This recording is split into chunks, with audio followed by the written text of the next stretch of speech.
नमस्कार, दैनिक शिव टाइम में आप सबका स्वागत है। मैं रश्मि शर्मा, कैमरामैन शुभम भगत के साथ।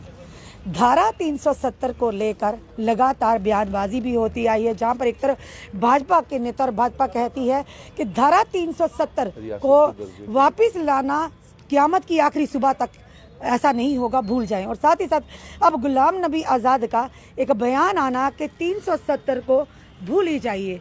और साथ ही साथ सीतारमण, जो कि निर्मला सीतारमण जी का ये बयान कि जम्मू कश्मीर में 50% एम्प्लॉयज़ ऐसे हैं जो बैकडोर एंट्री से आए हैं, यानी कि उसमें केएस भी आते हों, आईएएस भी आते हैं, यानी एक बड़ा सवाल खड़ा कर चलिए। इसी विषय में बात करने हमारे साथ जुड़ चुके हैं सुनील डिम्पल, सोशल एक्टिविस्ट हैं और साथ ही साथ मिशन स्टेटहुड के प्रधान भी हैं। लगातार राज्य के दर्जे को वापस लेने की मांग को लेकर अग्रसर हैं और बार बार प्रशासन और सरकार को जगाने की भी कोशिश कर रहे हैं। चलिए इन्हीं से बात करते हैं। क्या कहेंगे सुनील डिम्पल जी, जिस तरह से गुलाम नबी आज़ाद जी का बयान कि 370 को भूल जाइए, यही बयान जो सेम भाजपा के नेता और भाजपा करती है, क्या कहेंगे? इनडायरेक्टली सपोर्ट कर रहे हैं गुलाम नबी आज़ाद जी?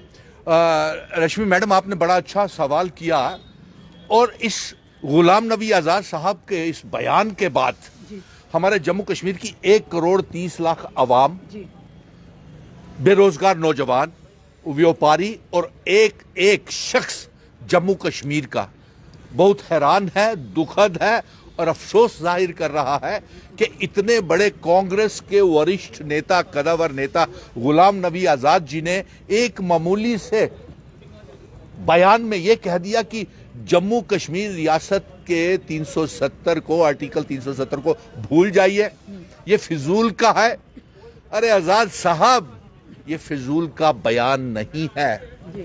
ये फिजूल की बात यह है कि आपने गलत, गैर जिम्मेवाराना बयान दिया है। और आज ऐसा महसूस हो रहा है कि जैसे शायद आप भारतीय जनता पार्टी के मोदी जी के साथ कोई आपका गठबंधन हो गया है, नंबर 1।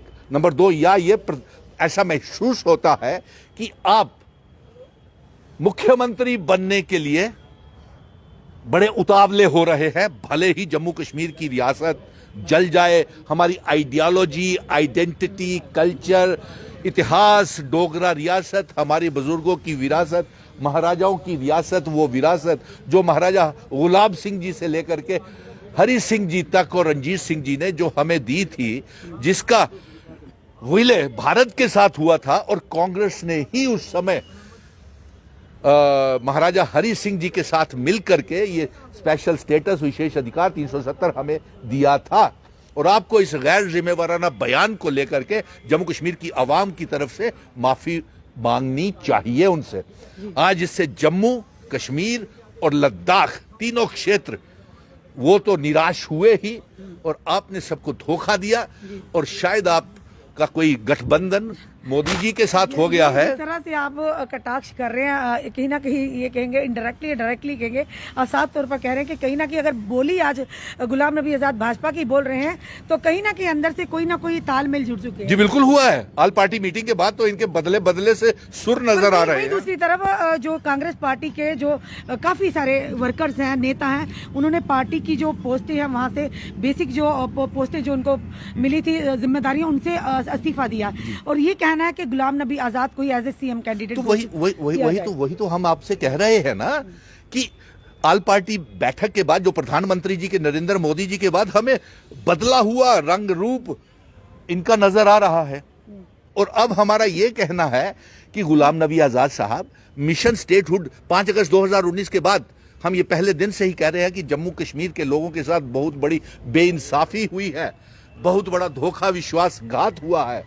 और आप ने उस धोखे और विश्वासघात को खत्म करने के लिए, बजाय इसके कि आप आवाम के साथ खड़े होते, हमारी इस मांग को, जो हम राज्य का दर्जा वापस लेने को लेकर के जम्मू कश्मीर और लद्दाख को इकट्ठा करके पीओके गिलगिट बल्टिस्तान को जम्मू कश्मीर का हिस्सा बनाने के साथ साथ हम अपने 370, 35 से और स्पेशल स्टेटस, अपना स्टेट सब्जेक्ट बचाने का प्रयास कर रहे थे, तो आपने जब ये 370 के खिलाफ बयानबाजी की है तो आप इसके ऊपर भी अपना स्पष्टीकरण कर दीजिए कि क्या आप चाहते हैं या नहीं चाहते हैं कि जम्मू कश्मीर और लद्दाख इकट्ठा हो? नंबर एक, क्या आप पीओके गिलगिट बल्टिस्तान जो जम्मू कश्मीर का हिस्सा है और पार्लियामेंट में जिसको लेकर के एक रेजोल्यूशन पास हुआ है, क्या आप पीओके गिलगिट बल्टिस्तान को आजाद करवाना चाहते हैं कि नहीं? इसके ऊपर भी बयान दीजिए।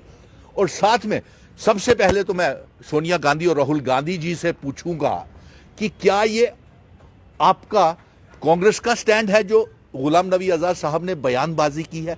और मैं इसके साथ साथ जम्मू के तमाम कांग्रेस के जो जम्मू कश्मीर के हैं जो नेता हैं, जैसे जीए मीर साहब, रमन भल्ला साहब, और इनके कश्मीर के बड़े नेता हैं, और महीउद्दीन साहब, और जो भी जितने भी कदावर कांग्रेस के नेता हैं, वो बताएं। क्योंकि 370 की जाने के बाद हमारा व्यापारी, ट्रेडर, ट्रांसपोर्टर, बेरोजगार नौजवान बेहद परेशान है। और उनका ये आरोप है कि 5 अगस्त 2019 के बाद यहाँ पे 30 लाख बेरोजगार नौजवान हो गए हैं। आज पीएचई, पीडीडी, पीडब्ल्यूडी के डेली वेजर्स, रहबरे तलीम, खेल, सेहत, एसपीओ, विलेज डिफेंस कमेटी के मेंबर और हेल्थ वर्कर भी आज से एक इनडेफिनिट एजिटेशन शुरू कर रहे हैं। और अफसोस की बात, आपने जो कहा रश्मि, आपने बिल्कुल सही कहा। हमारे फाइनेंस मिनिस्टर सीतारमण यहाँ पे, निर्मला सीतारमण आई और उन्होंने नौकरियां तो क्या देनी थी। एक तरफ उनके पीएमओ मंत्री जितेंद्र सिंह जी बैठे हुए थे और दूसरी तरफ एलजी साहब बैठे हुए थे। तो ऐसे में सीतारमण ने यह बयान दिया कि जम्मू कश्मीर सरकार में जितनी भी भर्तियां हुई है उनमें से 50% बैकडोर, चोर दरवाजे से आए हैं। तो चोर दरवाजे में लाने वाला कौन है? जी जी, अगर आए भी तो कड़े कहना कि बड़ा सवाल निर्मला सीतारमण जी ने खड़ा कर दिया यहाँ की एडमिनिस्ट्रेशन के ऊपर। उसमें केएस ऑफिसर्स भी आते हैं, आईएएस ऑफिसर्स भी आते हैं, प्रिंसिपल सेक्रेटरीज भी आते हैं, और एडवाइजर टू गवर्नर भी आते हैं। तो यही तो इन्होंने हमारे उस समय लेफ्टिनेंट गवर्नर साहब को या जो सरकार बोलना चाहिए था। हम ये चाहेंगे कि लेफ्टिनेंट गवर्नर मनोज सिन्हा साहब आप इसके ऊपर क्लैरिफिकेशन दें। क्या हमारा Jammu Kashmir service selection board जो है उसकी क्रेडिबिलिटी के ऊपर, पब्लिक सर्विस कमीशन के क्रेडिबिलिटी के ऊपर हमारे IAS officer, IPS officers, KAS officers, KPS officers, हमारे डायरेक्टर्स, डीसीज, मेडिकल कॉलेज के प्रिंसिपल्स और जितने भी गजटेड ऑफिसर्स हैं, और गजटेड ऑफिसर्स के से लेकर के क्लास 4 तक क्लरिकल स्टाफ सब भी क्या बैकडोर, चोर दरवाजे से आए हैं। आप कहना क्या चाहते थे? आपने नौकरी तो पिछले 7 सालों में जम्मू कश्मीर के किसी नौजवान को नहीं दी। आप एक मामूली सा पीएचई, पीडीडी, पीडब्ल्यूडी के डेली वेजर को पक्का नहीं कर सके, तो आप इतना बड़ा आरोप लगा गए। उल्टा हमारी 5 अगस्त 2019 के बाद हमारी रियासत लूट ली। हमारा व्यापारी आज रो रो के गुलाम नबी आजाद साहब और जम्मू कश्मीर का 1 करोड़ 30 लाख अवाम, बेरोजगार नौजवान चीख चीख के कह रहा है कि उनसे बहुत बड़ी गलती हो गई जो 370 को हटाया, जो 35A को हटाया, हमारे स्टेट सब्जेक्ट को हटाया। आज जम्मू भी, कश्मीर भी और लद्दाख भी रियासत के दर्जे की वापसी की मांग को लेकर के सड़कों के ऊपर है। और आपके ऊपर ऐसा बयान, अगर आप वही मोदी जी की भाषा बोलना चाहते हैं तो मोदी जी के साथ सीधे सीधे मिल जाइए ना।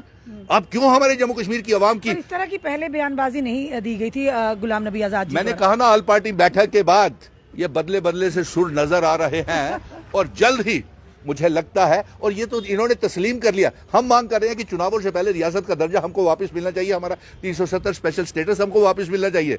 और ये तो गुलाम नबी आजाद साहब ने तो ये कह दिया कि जिस तनख्वाह में भी हमसे काम लोगे, हम तनख्वाह में काम करने के लिए तैयार है। यानी कि जिस दर्जे के तहत आप चुनाव करवाएंगे उस दर्जे के तहत ये नौकरी करने के लिए तैयार है।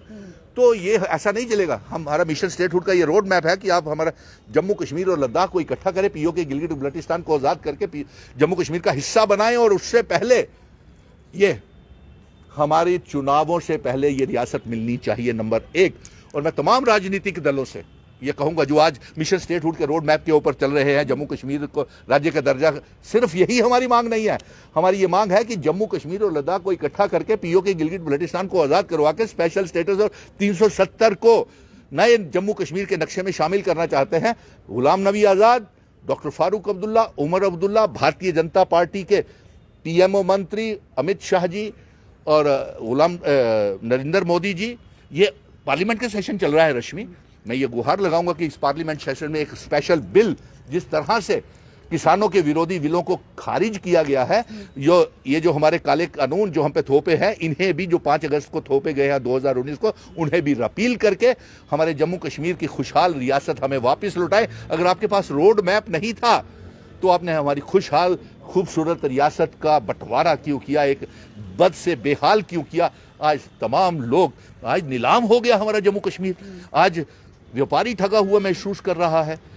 कभी दरबार मूव रोक देते हैं, व्यापारियों को बर्बाद कर देते हैं, कभी डिमोलिएशन ड्राइव, कभी येलो लाइनिंग्स। अगर ऐसा 370 होता तो इनमें से कोई भी कदम हमने जम्मू कश्मीर में उठाया नहीं दिया जाता था। लेकिन आज आपने का ये प्रश्न था कि गुलाम नबी आजाद किस तरह से मिशन स्टेटहुड कड़े कदम उठाएगा ताकि सरकार जिस तरह से किसानों का बिल लेने में यानी कि वापस लेने में मजबूर हो गए कि हमारी इस मांग को भी मजबूर हो जाए। जी आपके सामने ही तो मैं प्रेस क्लब में धरने प्रदर्शन, भूख हड़तालें, जेलों में जाना आप ही ने तो कवर किया हुआ है। तो वो संघर्ष जारी रहेगा और जिस तरह से अब रेवोल्यूशन लाना पड़ेगा। मैं तमाम जम्मू कश्मीर की आवाम को कहूंगा कि एक मंच के ऊपर आ जाए, इकट्ठे हो जाए, आकर के हम खुद पहले लड़ाई लड़े। अब नई लीडरशिप को आगे आना पड़ेगा। ये टेस्टेड लीडर्स हैं, ये देखा ना मौका परस्त कैसे बदल जाते हैं अपने रंग, कैसा 370। जब राजनीति का नाम ही बदलाव ही राजनीति का दूसरा नाम तो नई युवा नेता आते हैं, पार्टियां बदलती हैं, नई युवा हम लीडरशिप को लाएंगे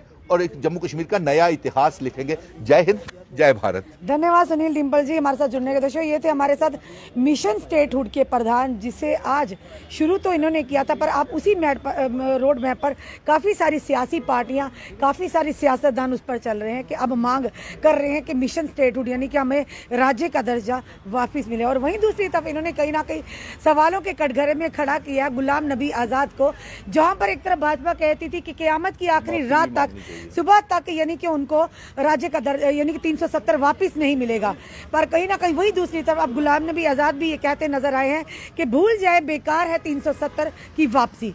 तो क्या इनका कहना है कि क्या वाकई अंदर से कोई इस तरह का गठबंधन हो चुका, कोई ऐसा आपस में तालमेल हो चुका जिसकी जुबान अब गुलाम नबी आज़ाद बोल रहे हैं। पर वही दूसरी तरफ कहेंगे निर्मला सीतारमण जी का ये बयान कि जम्मू में जो 50% एम्प्लॉयमेंट है, जो रोजगार मिला, वो कहीं ना कहीं बैकडोर एंट्री से मिला।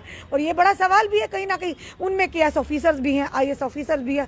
अब कौन लोग हैं जिनको नौकरियां मिली हैं यानी गवर्नमेंट सेक्टर में और वो बैकडोर से आए, ये तो बड़ा सवाल। यही कहूंगा ये बेतुका बयान है, ये ऐसे ही दे दिया है और जिसके ऊपर लेफ्टिनेंट गवर्नर को ये खेद करना चाहिए था और उसी समय कंट्राडिक्शन देनी चाहिए थी कि यह गलत है, ऐसा नहीं हुआ है। जम्मू कश्मीर में के ईमानदार लोग हैं और बड़ी मेहनत के साथ और सही तरीके से प्रॉपर प्रोसीजर के साथ पिछले 70 सालों में उन्हें नौकरियां मिली हैं। नहीं, देखना यह है कि गुलाम नबी आज़ाद जी का बयान क्या भाजपा के साथ कहीं गठबंधन का कोई एक नया जो मैसेज तो नहीं दे रहा है, तो आने वाला समय बताएगा। फिलहाल देखेंगे जिस तरह से गुलाम नबी आज़ाद ने भी इनडायरेक्टली या डायरेक्टली कहे कि भाजपा को समर्थन किया, लगातार भाजपा कहती आई कि क़यामत की आखिरी रात तक भी 370 वापस नहीं मिलेगा। अब देखना यह है कि जनता इस पर क्या आपने सुझाव रखती है, अपने कमेंट जरूर कमेंट बॉक्स में दीजिए और इस वीडियो को ज़्यादा से शेयर कीजिए। जुड़े रहिए ऐसे हमारे साथ अगले अपडेट के लिए। जय हिंद, जय भारत।